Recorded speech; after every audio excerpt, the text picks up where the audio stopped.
Трета глава. Неговите финансии. Голем дел од тоа кој е твојот сопруг и што тој искусува во животот се врти околу тоа како тој се поврзува со своите финансии. Дали е великодушен или скржав? Дали е благодарен или им завидува на другите? Дали се парите благослов или проклетство? Дали е мудар или неодговорен со она што го има? Дали е во согласност со тебе во однос на тоа како треба да се трошат парите? Или е твојот брак изложен на расправи заради финансиите? Ништо не создава толкав притисок врз бракот, колку финансиската неодговорност, недостатокот од пари и големите долгови. Само кога ќе сватиме дека се што имаме доаѓа од Бог и кога ќе му дозволиме тој да биде господар на тоа, ќе можеме да ги одбегнеме замките што парите или недостатокот од нив ги носат. Иако мојот сопруг секогаш добро заработувал, природата на неговиот бизнис е гозба или глад во однос на тоа кога и колку пари ќе донесе. Една година имаше рецесија во музичкиот бизнис и сите го почувствуваа тоа. Дури и компаниите кои ни должеа пари не ни исплаќаа бидејќи и самите тие немаа никакви приливи. Тоа беше застрашувачко време, но ќе беше многу полошо ако немавме вера во Господ и ако не му ги предадеме нашите финансии нему. Нашата утеха доаѓаше од знаењето дека сме му послушни во однос на давањето на десетокот од нашите пари на црква.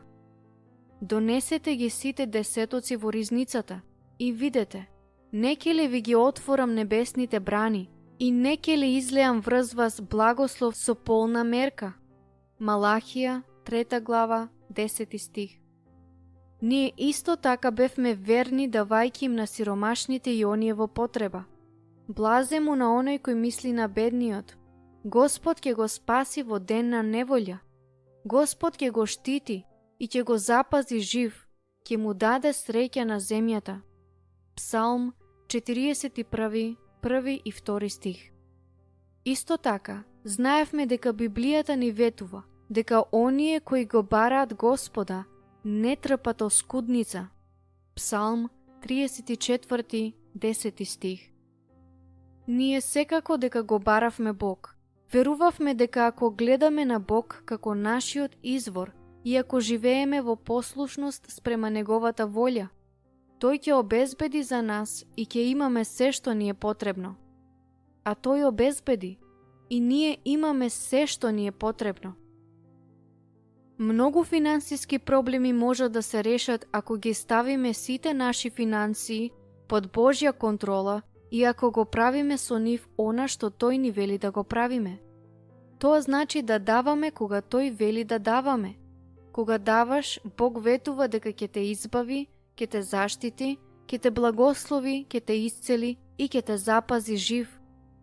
Кога не даваш, ќе го искусиш истиот пустош, што го искусуваат сиромашните. Кој го затнува своето уво пред викањето на сиромавиот? И самиот ќе вика, но никој не ќе го послуша. Пословици, 21 глава, 13 стих. Недавањето те лишува од способноста да уживаш во она што го имаш и те води кон доживотни проблеми. Вистина е дека постојат многу богати луѓе кои не даваат, но кога одблиску би го погледнал нивниот живот, би видел дека им недостасуваат многу од Божите благослови. Благословите на полнота, заштита, љубов, мир, здравје и задоволство постојано ги заобиколуваат, а тие не знаат зошто.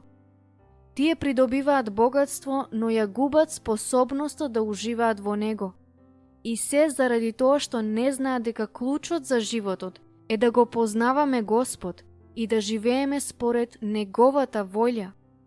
А тоа значи да даваме од своето време, енергија, љубов, таленти и финансии според тоа како Тој не води. Моли се твојот сопруг да го пронајде овој клуч на животот и да ја разбере Божјата волја за неговите финансии.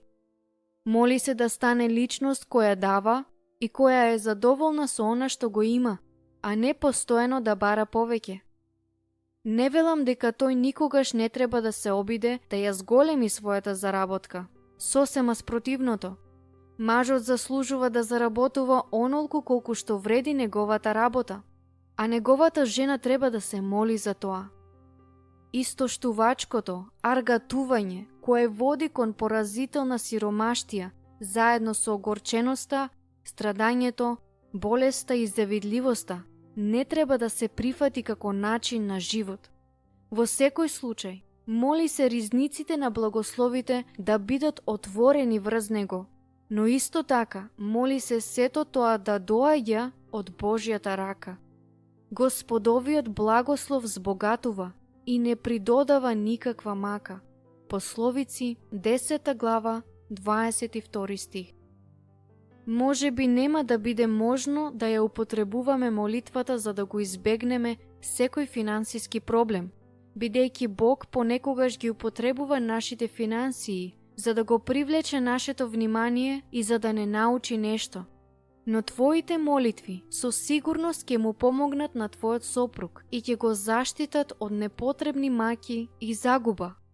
Бог сака да ги благослови оние кои имаат послушно, благодарно и великодушно срце и чие вистинско богатство е во Господа. Каде што е твоето богатство, таму ќе биде и твоето срце. Евангелие според Матеј, 6 глава, 21 стих.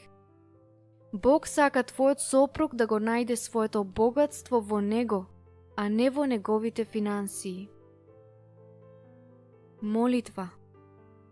Господе, Ти ги предавам нашите финансии Тебе. Ти биди одговорен за нив и употреби ги за Твои цели. Направи ни и двајцата добри управители на се што си ни дал и помогни ни да одиме во целосна согласност во однос на тоа како да ги употребуваме нашите финансии.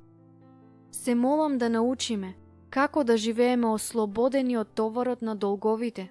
Онаму каде што не сме биле мудри, донеси обновување и дај ни водство.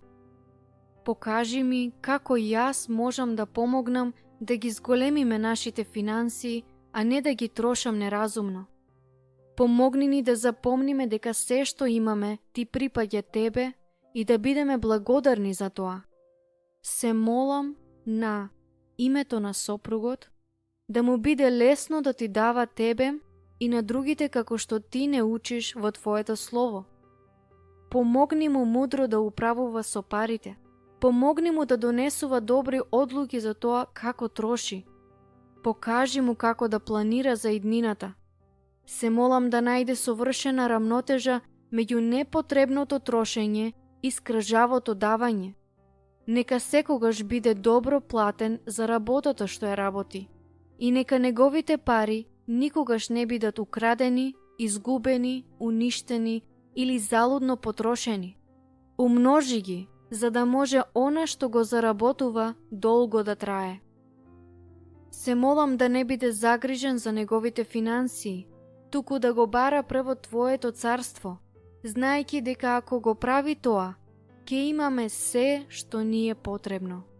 Евангелие според Лука, 12 глава, 31 стих.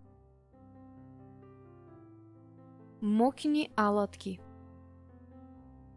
И не гледајте што ќе јадете и што ќе пиете, и не бидете загрижени.